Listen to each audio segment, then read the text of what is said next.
he is working on his doctorate in ministry. So if you can imagine being married, being a full pastor of a community, and working on your doctorate, what stress that might be and the workload he has. So when he comes up after worship, there's going to be a video. He's going to come up, and please give him a warm, welcoming NCU welcome for him, because I'm sure he's working hard right now, and that would... So as we are journeying through the Bible, we have come to the book of Numbers and Deuteronomy. I titled my message, Israel on a Road Trip. Have you ever been on a road trip before? Packed up the car, gone someplace, threw all the camping gear in the back, headed to the coast only to set up your tent and it begins to rain?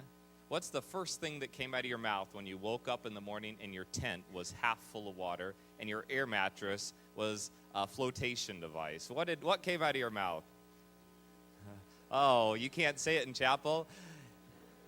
Ever been on a road trip where you pack up all the little kids in the car with you, maybe your siblings, and you're heading across the country? The first thing out of the little kid's mouth as soon as you get on the road is, "Are we there yet? I gotta go to the bathroom. I forgot my toy. He's poking me. Stop hitting me." The children of Israel, God is taking them out of Egypt on a journey through to the promised land, through the wilderness, and it is a road trip. And there is a little bit of griping and complaining. You can just hear the children of Israel poking each other in the back seat of the camel, saying, "He's poking me, he took my stuff." Well, if you have your Bibles, let's turn to Numbers chapter 11. And starting in verse 1 to 3, look at part of their journey on the road trip. In Numbers 11, it says, "Now the people complained about their hardships in the hearing of the Lord. And when he heard them, his anger was aroused. The fire from the Lord burned amongst them and consumed some of the outskirts of the camp. When the people cried out to Moses, he prayed to the Lord, and the fire died down. So the place was called Taberah, because fire from the Lord had burned among them." As they're in this journey, the first thing they start to do is what? Complain. They start complaining about the hardships of the journey. Do you know that life is hard? Has anybody told you life isn't hard? If they are, they're trying to sell you something. But life is hard. Relationships are hard. You guys are in the hard time of school right now, right? We came here and there's people sleeping out on the couch. And I nudged my wife and I'm like, remember being in college and doing the same thing? I got in trouble at work once, falling asleep at work. I was going to college 3 days a week and working 3 days a week, and I fell asleep and I got in trouble for that. So I understand all about that. Life is hard. Maybe roommates. Have you ever had a challenge with one of your roommates? Wow, you must have amazingly peaceful campus here, only 2 people. Life is difficult. Finances. Ever had a challenge with finances? This is an amazing college. Not only do the people get along, but they're financially well prepared. You know, these people complained against God, and God's anger burned against them. You know, sometimes it's so easy to gripe and complain when hardships happen. Do you ever fall into griping and complaining? Just be honest. Okay, we've been lying so far. Let's start to be honest. Do you ever gripe and complain? Oh, we have 2 honest people in the room. I am totally too much of a whiner.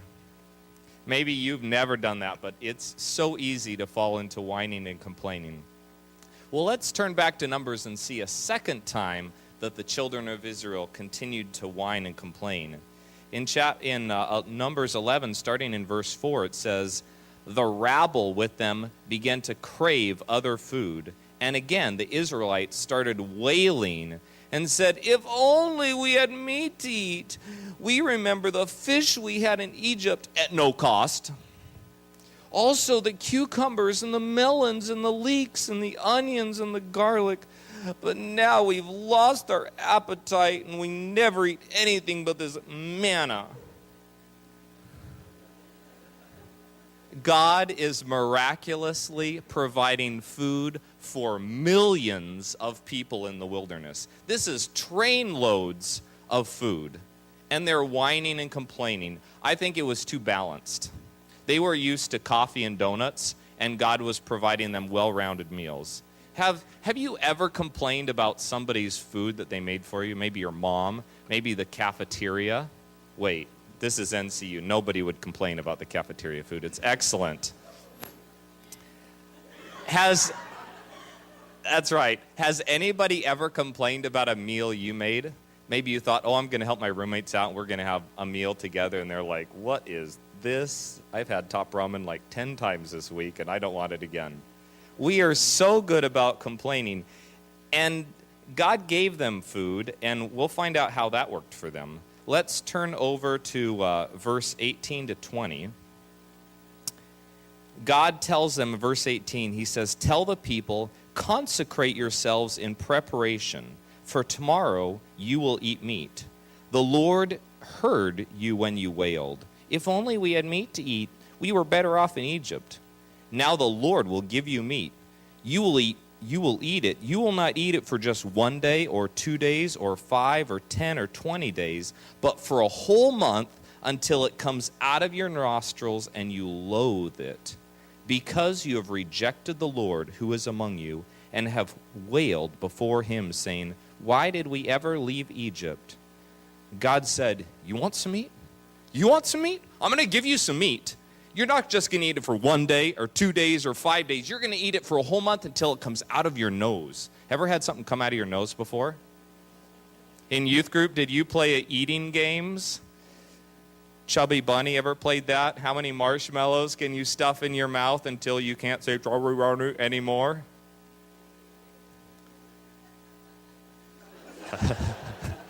We're having special flashbacks right now. I decided once and for all I'm never going to do eating games again. It's not funny after some point when it starts coming out your nose. God said, you want some meat? You want to complain? I'm just going to keep giving it to you and giving it to you. And it almost makes me think God enhanced their cravings. They were just complaining against God, and he said, you want to complain? I'm just going to up the level. Just push that lever up a little bit. Make your cravings just get more and more intense. It makes me think of the dad who had the teenage daughter who said, you know what, my friends smoke, and I think it would be really cool. Dad says, you want to smoke? Okay, let's smoke together. And so the dad goes down and gets a pack of cigarettes, lights one up, and puts it in her mouth, says, smoke it. And she's like, I can't believe my dad is letting me smoke. And she gets done with that one, and he lights another one and puts it in her mouth and says, smoke it. And she's like, wow, Dad, you are amazing. And then she starts to cough. She gets that one down, and he lights the third one and puts it in her mouth and smells smoke. And by this time, she's thinking, oh, no, don't do it, Dad. She smokes the whole pack until she's throwing up. Never again did she touch a cigarette. I almost wonder after these Israelites ate meat for a month that they all became vegetarians. I don't know, but they were sick of meat. When they said, we want some meat, God said, I'm going to give you meat, and I'm just going to keep giving it to you until you're sick. Do you know, one of my prayers is, God, don't give me something that I want if it's not good for me. It makes me think of Psalm 106 and verse 14. It's recapping what God did, taking them through the wilderness here in Psalm 106. And in verse 14, it says that they gave into their craving. Have you ever given into a craving before? Given into something that you just have to have this? A friend of mine I was going to spend some time with, he came to my house to pick me up. And I hadn't seen him for months at least. And I'm going to go help him out, do a project. And he comes to my house, and he doesn't even come up to my door. I see him outside, so I walk out to the house. You know what he's doing sitting in the driver's seat? Facebook. And I'm like, Mike, I haven't seen you in months. Shall we go do what we're going to do together? Wait a second, I got to get checked with Facebook. And he finally admitted, he's like, I just got to get my fix. He'd been in the car for 2 hours, and he hadn't been on Facebook. And so he's sitting there doing Facebook. I'm like, are you serious? Sometimes we give into our craving of, I just need to do this. I'm addicted to Facebook. I can't get by for 2 hours without it. But not only does it say in Psalm 106:14 that God gave them, they gave them into their craving. In verse 15 it says, he gave them what they asked for, but sent a wasting disease upon them. In some translations, it says he gave them a leanness of souls.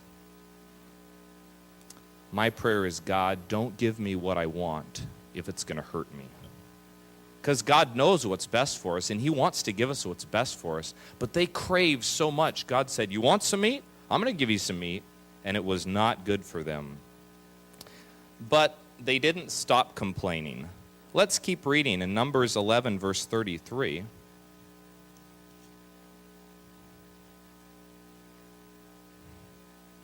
It says, but while the meat was still between their teeth, and before it could be consumed, the anger of the Lord burned against the people, and he struck them with a severe plague. I don't know what that plague looked like, but before they had even finished eating the meat, God starts killing people off. Maybe they didn't cook the meat, and they were getting some sort of food poisoning. However it worked out, God struck them with a plague, and a lot of people died that day. God gave them what they wanted, but it had dreadful consequences. There's a third example of complaining that we see here. Let's continue in Numbers chapter 12 in verse 1 to 2. It says, Miriam and Aaron began to talk about Moses because of his Cushite wife, for he had married a Cushite. Has the Lord spoken only through Moses? They asked. Hasn't he also spoken through us? And the Lord heard it. So Moses is the leader, Aaron is his brother, Miriam is his sister, and they start complaining about Moses' leadership. They also start complaining about Moses' wife, saying, we don't like her. Why? Well, she was a Cushite. She was another nationality. Possibly she was another color. Maybe she was darker skinned than they were. Here we see racism happening in the Bible. Do you think God liked it? Absolutely not. God called him on the carpet. In verse 3 to 5, it says that Moses was so humble, and so Moses wasn't sticking up for himself, so God calls them all to the tent of meeting and says, come before me. And Moses and Aaron and Miriam are all there, and God says, come up, Aaron and Miriam, come on, let's go. They went forward, kind of trembling. Look what God says in verse 6 to 8. God says, listen to my words. When a prophet of the Lord is among you, I reveal myself to him in visions. I speak to him in dreams. But this is not true of my servant Moses. He is faithful in all my house. With him I speak face to face, clearly and not in riddles. He sees the form of the Lord. Why then were you not afraid to speak against my servant Moses? Here, God gets very angry. He says, I'm tight with Moses. I'm close with Moses. Why were you not afraid to speak to him? Then let's look at what happened. It says in verse 9, the anger of the Lord burned against them, and he left them. Ever seen God get mad? God gets so mad, his face turns red, and he walks out. Oh, okay, they got off the hook. Oh no, the cloud lifts, and look what happens to Miriam. Let's look in verse 10 to 12. It says, when the cloud lifted from above the tent, there stood Miriam, leprous like snow.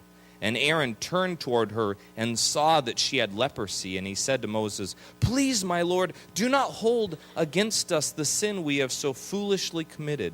Don't let her be like a stillborn infant coming from its mother's womb, with its flesh half eaten away. So God says, let's put her in a timeout. She goes in the corner, a week of isolation outside of the camp. God was so serious about this issue of complaining. They complained again and again and again, and God got mad. It says he got so mad that he even caused plagues to come among them. He gave them meat until it came out their noses. He caused Miriam to get leprous, white as snow, her flesh rotting right off her. He healed her, but she had to be in timeout for a little bit. God is on a journey, a road trip, taking them to the promised land, and all I can do is gripe, gripe, gripe, gripe, gripe. Boy, sound like anybody you know? Have you ever heard yourself talking? It's so easy to complain. It's so easy to complain when life is hard or things aren't going the right way. We look at the spies and the bad reports that they give. Remember these 12 spies that he sends into the land in Numbers chapter 13 to 14? He sends in the 10 spies, and they bring back this bad report. They say, oh, you don't want to go into the land. It's not very good in there. The 2 spies bring back a good report and say, we can do it. God's with us. Let's do it. And then the 10 spies lie about, let's look in chapter 13, verse 31 and 32. It says, but the men who had gone with him said, we can't attack those people. They're stronger than we are. And they spread among the Israelites a bad report. They lied about God's promise. God's promise was, you're going into the land, and I'm going to help you, and we're going to take this place. And the 10 spies says, we can't do that. They were lying about God. And so what did the people do? Well, look in 14, 1 and 2, it says, that night all the people of the community raised their voices and wept out loud. All the Israelites grumbled against Moses and Aaron and the whole assembly and said to them, if only we had died in Egypt or in this desert. Why is the Lord bringing us to the land only to let us fall by the sword? And he goes on and on. Wouldn't it be better for us to go back in Egypt? And then they said, oh, this is a bright idea. We should choose a leader and go back to Egypt. They grumbled and complained, Basically what it was, their lack of trust in God led them on a 40-year detour. Ever been on a detour, driving someplace and you hit construction, you're like, uh-oh, oh man, we got to go on a detour, it's going to take forever. 40 years detour. That's a long detour. They're all going to die. They said they were afraid their kids were going to die. No, they were going to be the one who were going to die. And, of course, God took out the bad spies. Look at this in chapter 14, verse 36 to 38. It says, so the men Moses sent to explore the land who returned and made the whole community grumble against him by spreading a bad report about it. These men responsible for spreading the bad report about the land were struck down and died of a plague before the Lord. Wow. God said, you 10 spies bring in a bad report, I'm going to kill you. That was wrong. You know that what made God so mad about this? 10 spies lead millions of people astray. 10 people, that's all it took. 10 spies to destroy the lives of millions of people. When we grumble and complain, when we lie about God to other people, God holds us responsible because we are leading other people astray. We are causing them to be disobedient to God. I want us to know that our grumbling and complaining affects other people. Sometimes we just think, oh, we're venting and, it's nice to get it off our shoulders, so we just need to grumble and complain to somebody else. And we see in Numbers them grumbling and complaining and God getting so mad. You want to get God mad at you? Just grumble and complain some more. And then go tell somebody else and grumble and complain to them. I have some observations about grumbling and complaining. Why is it so bad? Why does God get so mad? Well, first of all, grumbling and complaining is a response to pain or perceived deprivation. We don't grumble and complain when life is good, when life is easy. We begin to grumble and complain when things aren't going the way we want it, when we experience discomfort instead of pleasure, when we experience pain instead of ease, when we experience suffering instead of a bed of roses. So grumbling is a response to pain, but really grumbling has more to do with our perception than reality. The difference between how we think things should be and the way things are, that's our perception. And we think things should be better. But usually our perception of things is distorted. It's almost like we look through dirty glasses. Have you ever had your glasses on and you're like, what's that thing out there? And then you take them off and you're like, oh, it's my glasses are dirty? We look at the world through dirty glasses. Some people look at the world through rose-colored glasses and everything looks great. Other people look at the world through black, cloudy glasses and, oh, woe is me, this is terrible. We have a distorted way of looking at things.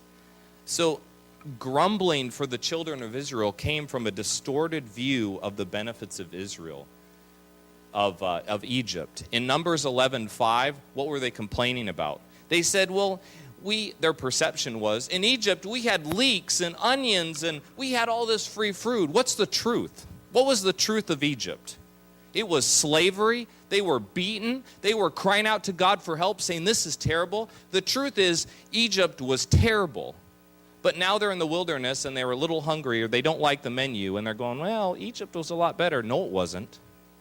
They had a perception problem. Not only did they have a perception of how great it was in Egypt, they had a distorted perception about Moses' leadership. Who is this guy? I don't want to follow this leader anymore. I'm tired of him. Let's get a new leader. Really, ultimately, they had a distorted perception of God. God is the one that delivered them from Egypt, and they thought, oh, you know, God's not really good enough. They grumbled in response to pain. They grumbled because of matter of not a good perception of reality. But really, grumbling's a lot about submission, refusing to submit to what God has for us. They grumbled against their leaders. It wasn't Moses leading them. Who really led them out of Egypt? God did. He's the one that came to, he answered their prayer and said, I'm going to deliver you out of Egypt. They grumbled against the leader that God had given them. Really, they're grumbling against God. And this grumbling also shows a lack of trust. It refuses to accept adversity. It allows our present circumstances to nullify the promises of God. And really, grumbling's a way of glossing over what we really believe about God, that he's not good enough for us, that he's not taking care of us. So what's the problem with grumbling? Why does God get so mad when we grumble and complain? What do you think? What's the problem with grumbling? Yell it out. We don't appreciate what he's done for us. You know, one of the big problems of grumbling, and this is homework time, guys. If you're going to remember anything, I want you to remember this and take this with you. It's time to take notes if you're going to remember something from today.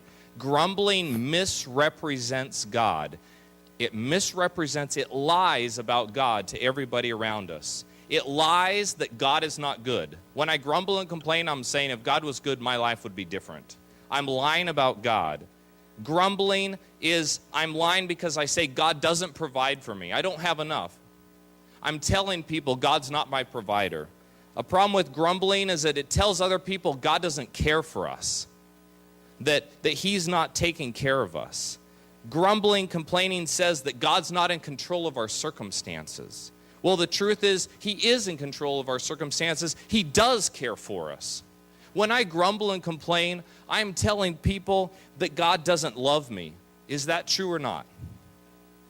It's a lie. I'm lying to people and saying God doesn't love me when in fact he does love me, he does care about me, he does provide for me, and he is watching out for me. So not only is grumbling bad because I'm misrepresenting God and I'm lying about God to other people, but I'm actually doing disservice to my service of Jesus. We, all of us in this room, are ambassadors for Christ. We have been called to represent him in the world around us. If I go around telling people, complaining about God's provision for me, would they say, hey, I want to trust your God, I want to follow you? It's like, it makes me think of the bumper sticker. Somebody's got a bumper sticker. Do any of you have bumper stickers? Bumper sticker that says, I love Jesus. And then they're driving down the road and somebody cuts them off in traffic, and what do? Flip them off. And know what the guy behind you says? Wow, I want to be like that Christian. Boy, they must have a really good God. We misrepresent God to the world. We're his ambassadors. We're the ones that are supposed to be showing who he is. Think of the bumper sticker that says, I love your Christ, but I can't stand your Christians. Or the bumper sticker that says, please God, deliver me from your followers. You know, the sad thing is that we are supposed to represent God on this earth, but we misrepresent him by our complaining, by saying God's not good enough. God has called us to be thankful and to pray about everything and to not to complain at all. It's so hard when you want to complain to bite your tongue and say, I'm not going to. I challenge you guys today. As you're in the midst of difficult situation in school, you're going through tough finances, sometimes your health isn't right, or you're going through painful relationship issues. I want to challenge you, instead of complaining and grumbling like the children of Israel as they wandered through the wilderness where God was taking them, Let's pray about everything. Let's be thankful and know that God is in control. He is with us. That's the whole thing of the story. God is involved in our lives. And plus, we're his ambassadors. We're representing him to the world. How well are you representing Christ to the world around you? Do they want to follow the Jesus that you follow? Your words make a big difference. I want to pray for you. God, I ask that you would help each one of us in this room to follow you more fully. Forgive us, God, for being like the Israelites who grumble and complain as we go through the life that you have put before us. Father, you are our provider. You do love us. You do care for us. God, I ask that you would help us to pray about everything, to rejoice, and to put our trust in you. Lord, help us not to complain. Forgive us, God. Lord, I pray that you'd help us to be good ambassadors, that when people see us, they'd want to follow you more fully. In your name we pray. Amen. Thank you guys for being here today.